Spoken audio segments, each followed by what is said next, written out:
All right, Margaret, thank you. 5:05 now this evening, we have new information about a Truro nurse who was critically injured in a hit and run. Friends of Catherine Elkins say her eyes are open and she's starting to communicate. It's incredible progress on her long road to recovery. WDSU's Morgan Lynch is live at the hospital where she works to see how the team there is rallying around her. Morgan.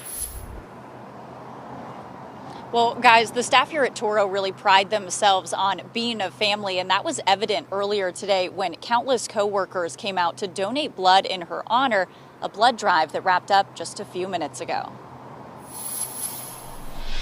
There are a number of good reasons to give blood, but Monday it was a good person who encouraged so many to roll up their sleeves. I received a text message the day of the accident, and I was trembling. I'm sorry, I didn't mean to get emotional.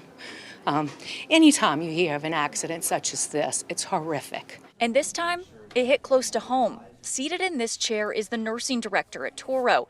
She hired a feisty, caring, and comedic woman last year. Her name is Catherine Elkins, and on the first Saturday of Jazz Fest, she was hit by a car as she rode her bike home. The idea of her being hit by a car going 50 plus miles an hour that did not stop, that did not brake, what her body went through that night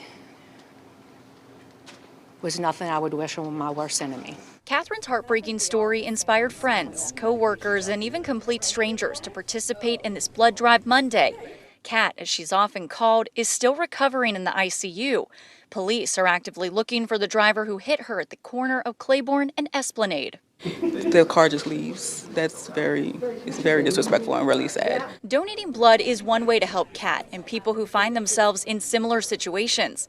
Another way is by simply slowing down and sharing the road. It's very sad that something like this has to happen for people to be more aware. Aware of their surroundings and a nurse with an incredible will to live. We're family here at Truro, and when someone is in need, we respond. Tonight, the NOPD is urging anyone with information about that hit and run, which happened on Saturday, April 29th, to contact Crime Stoppers at 822-1111. As for today's blood drive, I'm told there were 40 donors, which organizers say well exceeded their expectations. Reporting live outside Truro, I'm Morgan Lentis, WDSU News. All right, Morgan, thank you.